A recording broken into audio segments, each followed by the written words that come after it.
Good afternoon, ladies and gentlemen. Welcome to another live stream with me, Richard Vobes, the Bald Explorer. 18 minutes late by the looks of things. Sorry about that. Had to go to the locksmith, who I thought was coming between 12 and 3, and he actually came just about 3, and just before that. But we had to drill the bloody lock in the door.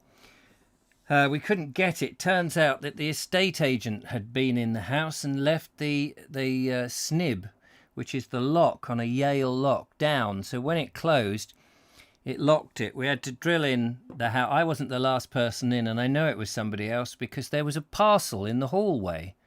So it wasn't me.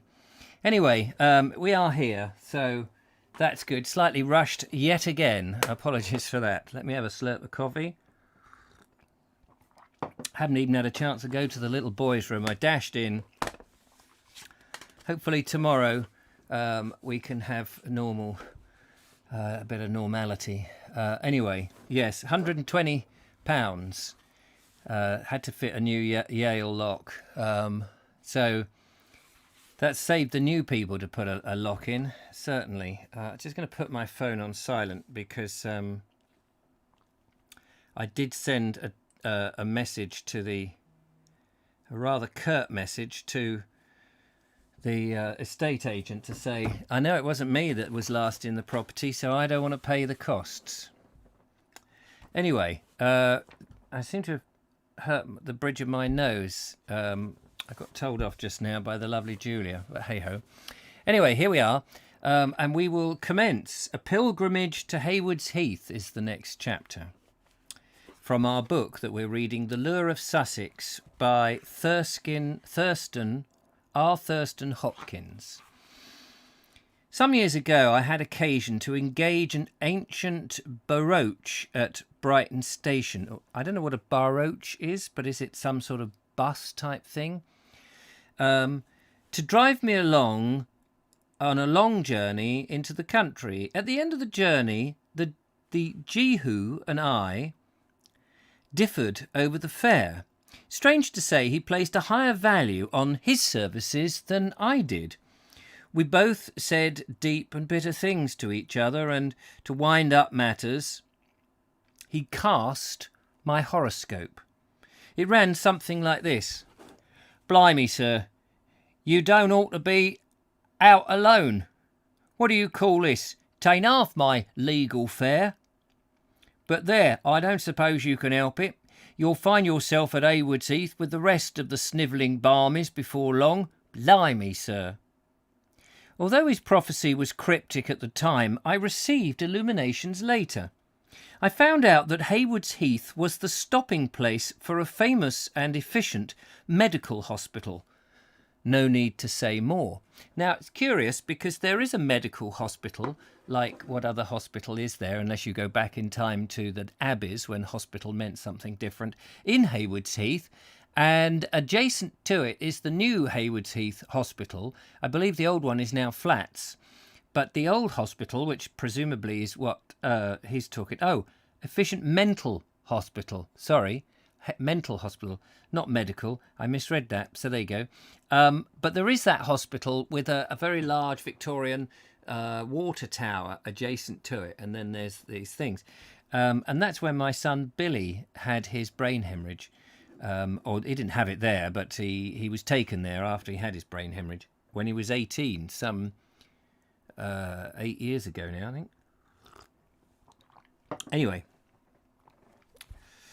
Having been so irrevocably bracketed with those who snivel and dwell in Bedlam, it was only natural I should one day endeavour to bring the Jehu's prophecy to fulfilment. Jehu, Jehu. How do you pronounce that? If anyone can tell me what it is and what it means, I'd be most appreciative.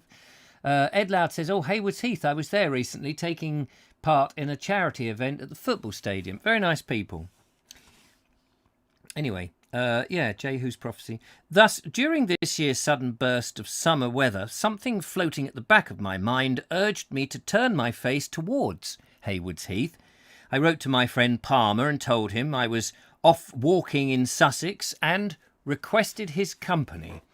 He arrived at Brighton and I related the refreshing episode of the taxi driver. "Then off we go to Haywards Heath," said Palmer. "There's a train." No, I objected. "You treat the matter too prosaically. This is a pilgrimage. One does not take the train in the casual way. One walks, my dear chap, walks and begs with a bowl after the matter of the old pilgrims." Audrey says a barouche was a horse-drawn carriage. And how is that? Am I pronouncing that correctly? Simon Edmund is there, and he says, "Hi Richard, do like your shirt. It is cool. It's cool, okay, for Steve. Great." And Chris Snuggs has also commented on the shirt. It was sunny this morning. I thought I'd put this on just to show, willing. And then the sun went in. But anyway, that's the way it goes. Right, where are we? Yes. So one walks, dear chap, walks and begs with a bowl after the manner of the old pilgrims. "Ah," drawled Palmer, "you go that way and I'll wait for you at the other end." In the end, Palmer consented to do the pilgrimage in a taxi, and early next morning I was sent out to seek for a suitable cab while he tarried in the smoking room at the hotel. It was then that I thought of a small garage which had been recommended to me by a friend. The proprietor, Mr. Trells, was the owner-driver, a stout old Sussex fella who had driven a local carrier's cart for many years. I'd been told that he was down on his luck, so I thought I would give him a turn.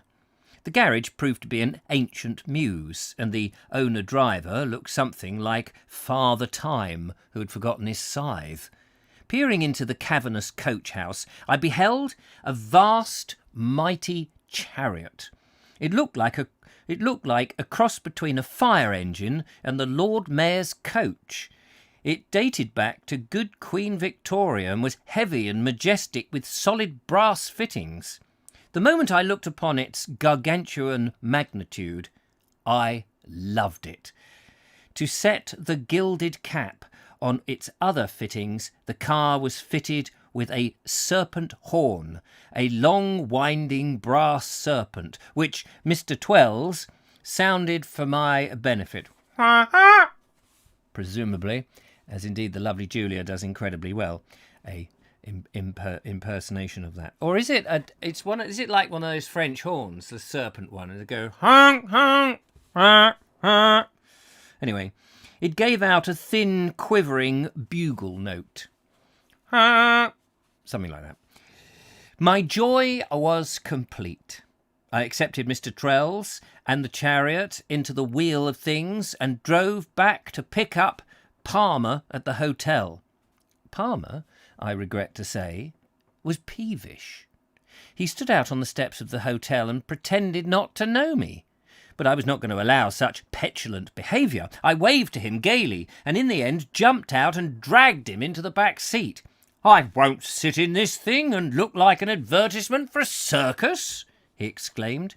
But his protests were muffled as Mr. Trells snorted out the gears, or even sorted out the gears, and gave his engine a bit of a head. We shot off with much more spirit than we expected, and before we had covered 5 or 6 miles, we discovered that Mr. Trells knew how to handle his car, and the car knew how to go. To use a vigorous phrase, Mr. Trells hopped it like old Nick. Near Patcham, we encountered a battery of artillery and half a dozen Rolls-Royce armoured cars. Trells saluted them with an extravagant fanfare on his motor horn, and roared into them. Guns rumbled and swayed, and we repeatedly missed them by inches. Then, of a sudden, two gun horses reared and sidestepped across the road. "Crikey!" said Palmer, but Trells flung an amazing loop around the horses, took the ditch and jumped out again, and then whooped up the hill with a branchlet of wild roses giddily twined around his radiator cap. On we surged. The grand old Sussex charioteer settled into a ding-dong pace, and his motor sang like the wind in the telegraph wires. Our next adventure was with a pig, a parishioner, and a perambulator. Oh, I see. Sorry, I beg your pardon. He wasn't describing the pig. Our next adventure was with a pig, a parishioner, and a perambulator. Sorry, I thought he was describing the pig. The parishioner, a very ancient dame, was pushing the pram and driving the pig on the end of a length of rope. The noise of our approach up the hill disturbed the pig, and he tugged the ancient dame so that she lost her grip on the pram, which was empty, and sailed under its power down the hill to meet us. 3 times the pram changed her course in front of us, but somehow Twells dodged it. With a whoop, we sheered outward like a strong-winged eagle. Makes your heart beat a bit fast. Oh, that's him speaking. Makes your heart beat a bit fast, I said to Palmer. He was sitting bolt upright with the detached hauteur of a Roman emperor, but I knew that his body and wandering spirit had not meshed since we passed out of Brighton. Heart! Jerked Palmer over his shoulder. Heart! Me heart stopped an hour ago. We arrived at Haywards Heath at 10:30 a.m. and after crossing ourselves, bid goodbye to the Twells, who with glistening forehead retired into an inn to flirt with a pint of ale. Palmer walked on to Cookfield to visit Dick Snow at the King's Head and left me to loiter in Haywards Heath. People will tell you that there is nothing of interest in the town, information that is completely mistaken. The town lies in the heart of history. Every footpath leads into history, and for those who care to look, there is much of interest on the road between Muster Green and Butler's Green. Follow Boltrow Road from the station and take a turn on Muster Green. One feels that this wedge-shaped space has history, and one is entitled to feel so. It must have been named from the fact that soldiers who were recruited and impressed mustered at this spot. Probably it was used as a central camp for the mid-Sussex when Henry V was rounding up men to fight in France.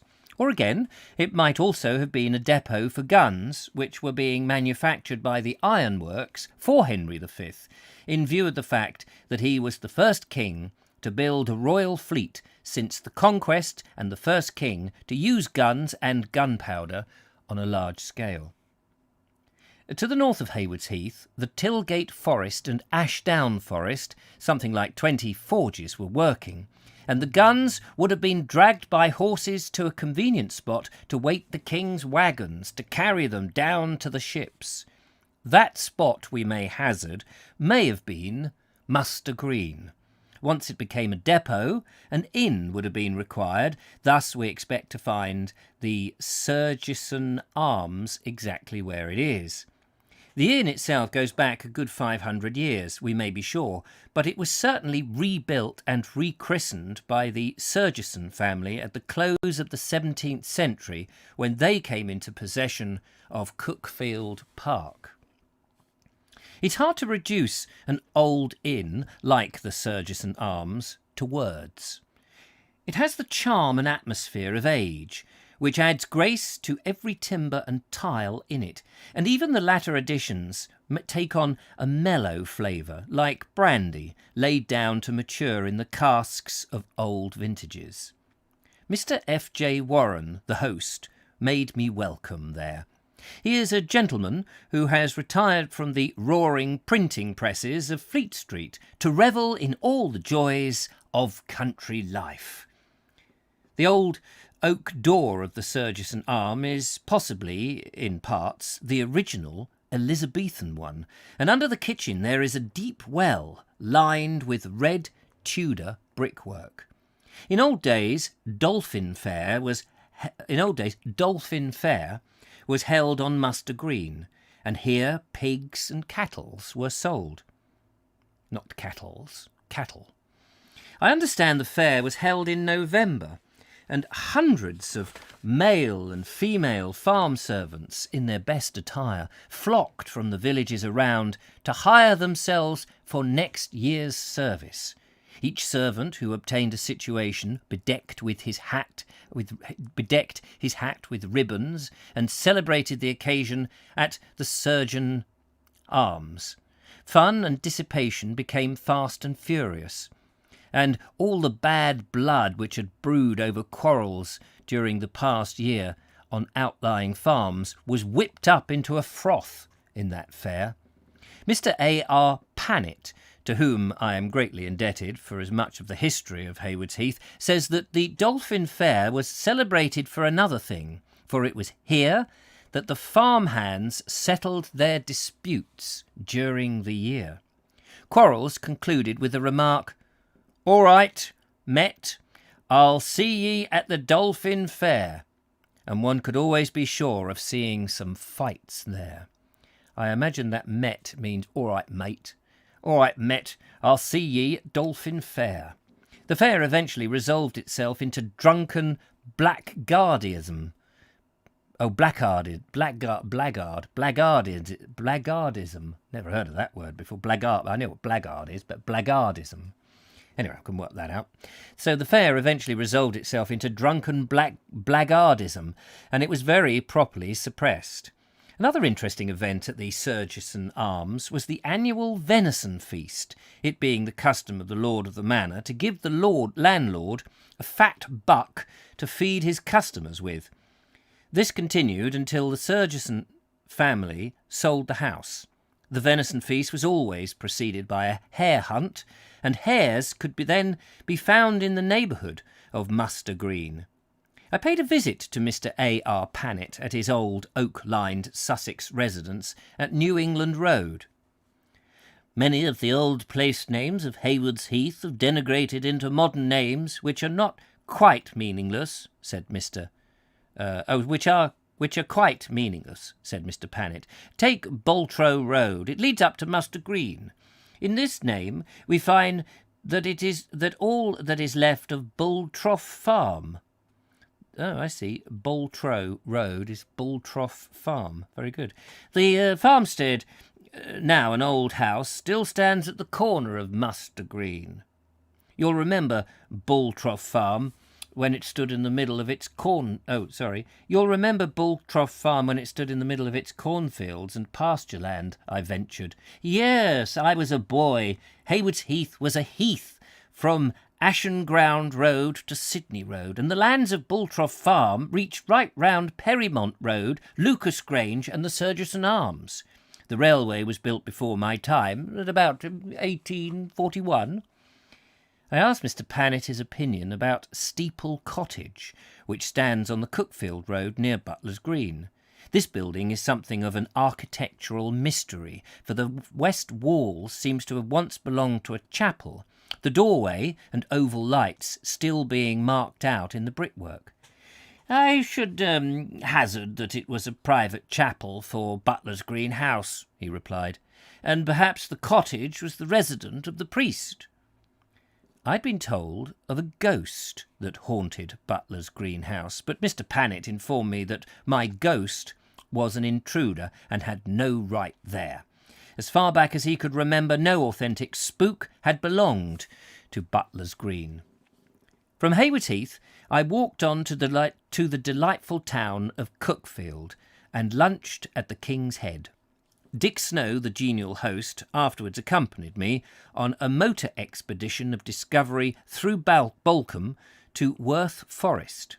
Balcombe Lake on Lord Denman's estates stretches like a sheet of green darkness up to the wooded slopes of Paddock-Hurst,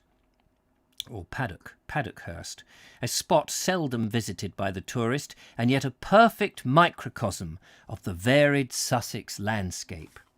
The lake flows into Balcombe Mill Pond, which is another little patch of unknown Sussex. The present writer did not dream that such a fine old watermill was still clucking and grinding in this out-of-the-way hollow. The mill is no new thing, as one may easily decide from the monstrous water-worn stones of the sluice and the slabbed-in recesses below the mill dam. As we turned from the mill towards the road to Worth, the silence of a June afternoon was over everything, and the mill house, standing above the pond, weather-tiled down to the smooth emerald lawns, took on a mellow, dreamy appearance. Pigeons cooed with soft murmuring calls and pecked at the 500-year-old chimney. Bees droned in the eaves, and from the garden came the authentic savour of Sussex, the smell of box trees, roses, wood smoke, and moist earth. A scene full of beauty and meaning. Let others pack up and make long, wearisome journeys to the south of France, but this Sussex, the gathering place of English ghosts, is good enough for me. We'll just pause there for a second, if that's all right. I just want to see what's going on and have another slurp of coffee. Richard is wearing a Boogaloo Boys t-shirt. I'm not sure what a Boogaloo is. Is that a portable bog? I'm innocent honest. If it was one of mine, Richard could use it as a parachute. Oh, thanks. By narrowboat. Good to see, if only fleetingly, says Linda. Richard WJ, you email, says Tristan Thomas. Okay. Shame I couldn't thug you, Linda, but maybe at the end of the year I can, says the lovely Julia. I'm not quite sure. Is there conversations being missed here? I like that too, Morton. Anyway, that's the conversation that's going out there, and if you understood any of that, you're a better man than I am, Gungadin. Not sure I fancy the idea of thugs, says Linda Kay. No, I'm not at all surprised. Right. I've had a bit of liquid refreshment. We will crack on. Forward once more. We journey to the Cowdray Arms, and on foot take a forest track opposite, which leads through Worth Forest to the source of two rivers near the Cinder Banks. At this spot a small brook forks and produces the first waters of the River Mole, flowing towards London, and the River Ouse flowing south. Worth Church stands up picturesquely on a knoll encircled by trees, and is the only perfect specimen of an Anglo-Saxon ground plan that remains to us. Some Saxon earl who built his home on the borders of Worth Forest for the sake of the hunting of wild deer probably built the church just before the lands came into the hands of the De Warrens. The Saxon peculiarities of the church should be studied with the aid of a specialist book on the subject, but one might specify the following minor points of interest. The pulpit, with a text in Dutch from St. John's Gospel and the date 1577. The oak chancel rails with carvings of the altar of sacrifice, table of shewbread, and other emblems from the Pentateuch. I don't know what the Pentateuch is, but somebody, Penta something. The memorial stone of St. John Smith of Crabbit Park from 1662, a late instance of the inscription, "On whose souls Jesus have mercy," and the arches of the north and south transepts. They are the things of worth note in that church, apparently. In the window over the west door are the arms of De Warren.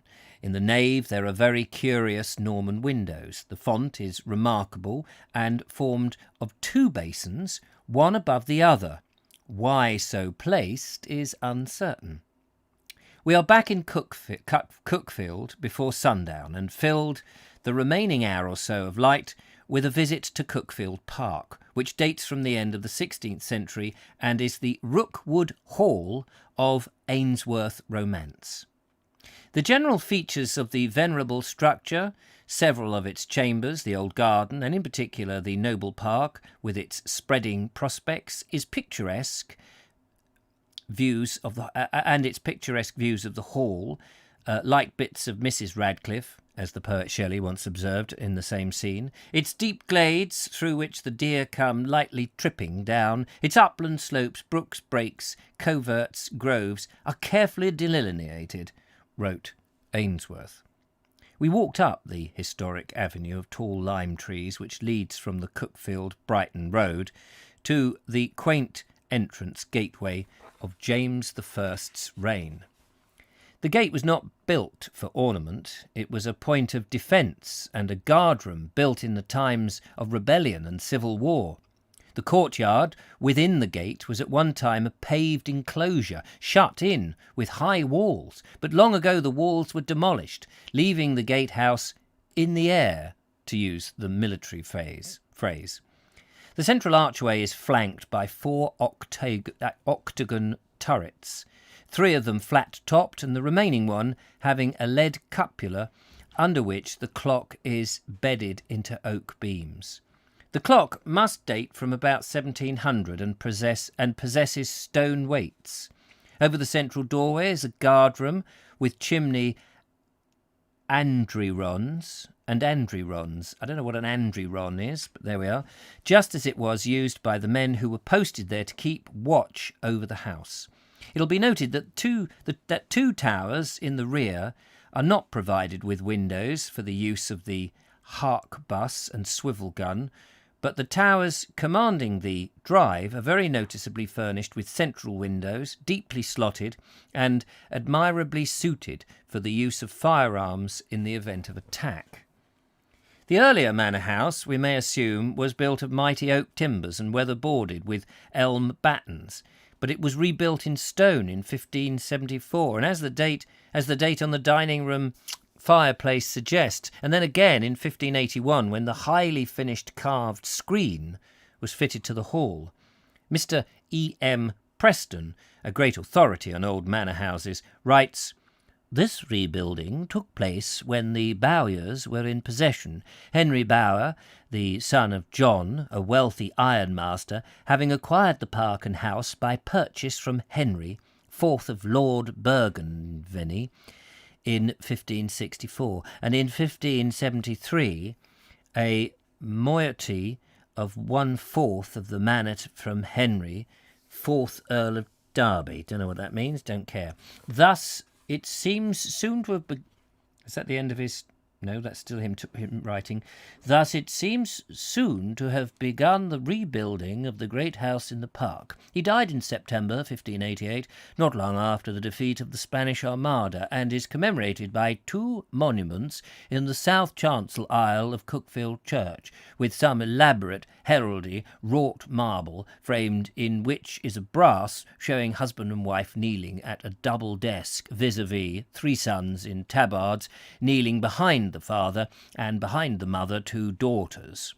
The inscription states that Henry Bower had a wife, Elizabeth Vaux, daughter of heir of Thomas Vaux of Cater, clerk controller to King Henry VIII, by whom he had 3 sons, Thomas, Francis and Henry, and 2 daughters, Anne and Mary.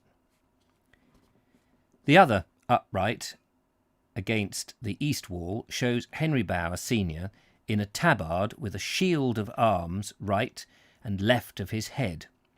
The house that Henry Bower built was E-shaped in plan and so remained until 1848 to 51, when its then owner, Mr. Surgeson, enclosed the open side of the E, turning the plan into a parallelogram with a court or well in the centre.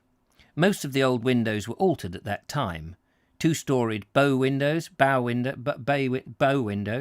were introduced, conservatories were built on, chimneys and gables rebuilt, and the whole house much moderned inside and out. The entrance front to the east, with its quaint dormers and Horsham slab roof, preserves most of the old. Gosh, sorry, it's a little bit complicated and all of that. But when he gets into his descriptions and you've got no idea really what he's talking about. People often look for the famous doom tree, which has been represented as a lime in the great avenue, which is supposed to shed a branch when the death of the heir to the property takes place. Moreover, people generally find it, or rather imagine they do. As a matter of fact, it doesn't exist, and no such tradition exists in the family records of the Bowers and the Surgesons. It is all my eye and Betty Martin.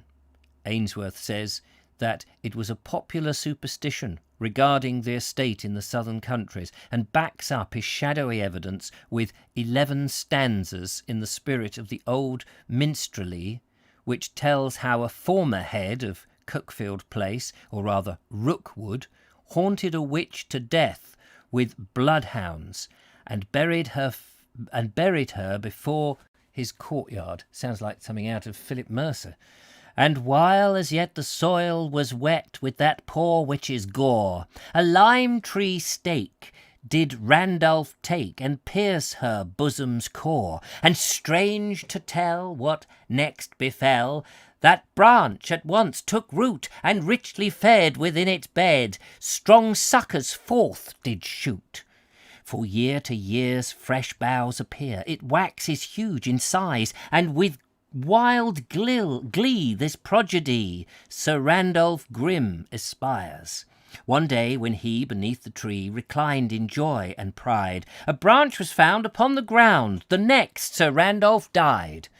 And from that hour a fatal power has ruled that wizard tree, to Randolph's line a warning sign of doom and destiny.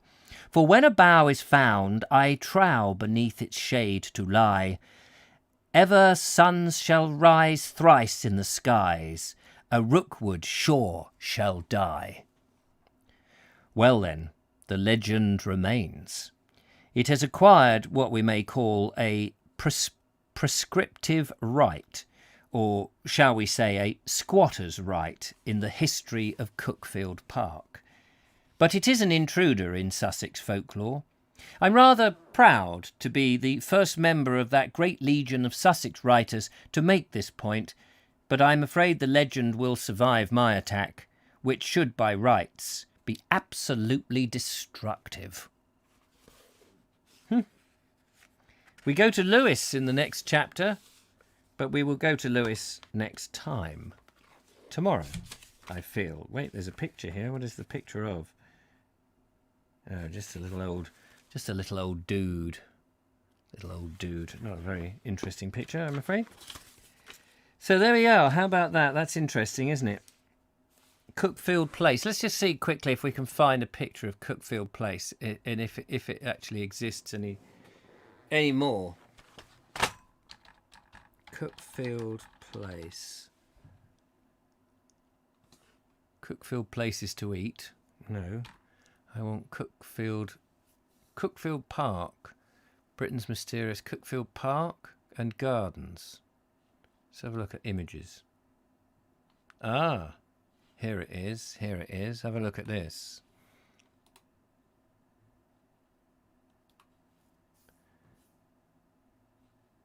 Yes, there we go. We've got the turrets and the bay windows and the changes, but it's not a very particularly good picture. There must be a Cuckfield Park. Oh, maybe. Hang on. Let's have a look at that one. Oh, they're all so titchy. Why are they so titchy? I want big pictures. Oh, for God's sake, go away. Park. Let's have a look, see if we can do park. Ah, that's better. Hang on. Tools. Size. Large.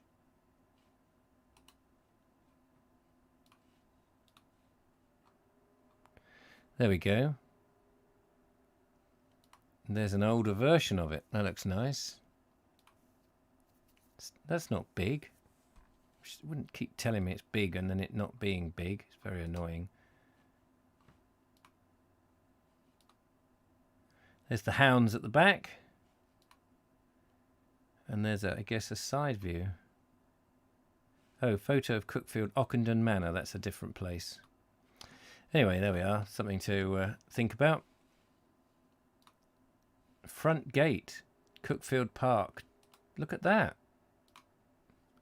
That's better. Wow, that's impressive, isn't it? If you're listening to the podcast of this, I appreciate you can't see any of this, but hey, I can't do much about that. Anyway, so there we go. Lovely and impressive looking building to finish. Cookfield Park now is what it's called. Thank you very much. Got to go to tools and select large. Yes, I beat you to it. Moiety is apparently a part or portion, especially a lesser share. Thank you, Linda. He had 2 sons by Henry the 7th. What is a moiety? Yes. Adrian's is a metal stand, holds the logs in a fireplace, and andryons.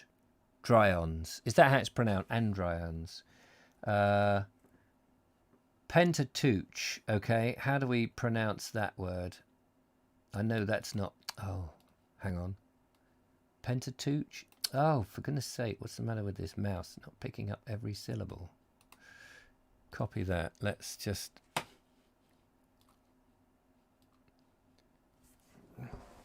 Keep losing the keyboard here. Right, stand by for Pentateuch.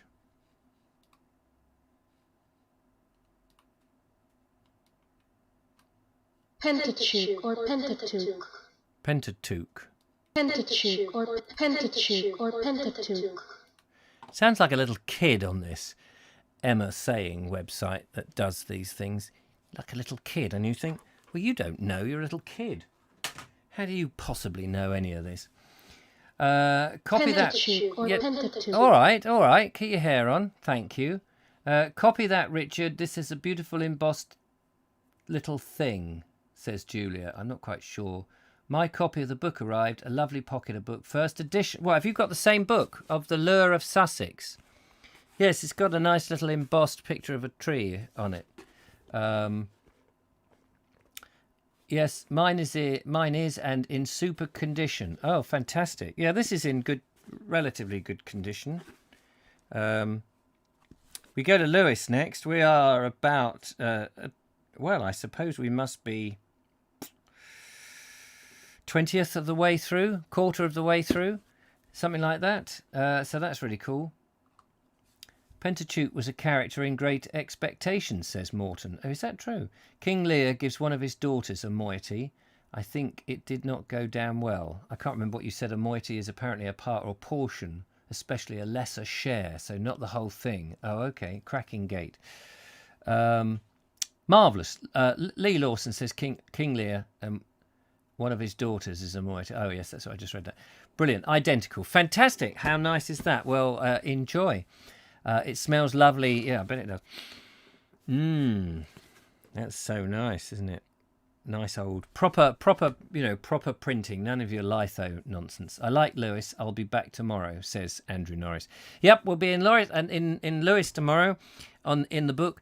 Thank you for coming along. Sorry about the bad reading. Not the bad reading. I read reasonably well today. The late reading is what I meant to say. Sorry about that because of the bloody locksmith. 120 quid. But there you go. Excuse me, we will see what the estate agent says. They'll probably say we're not paying it. And that's it. The Vobe Show tonight at 8 o'clock on the Vobe Show channel. So if you're there, I'll see you. If not, catch you tomorrow. Thanks for watching. Take care and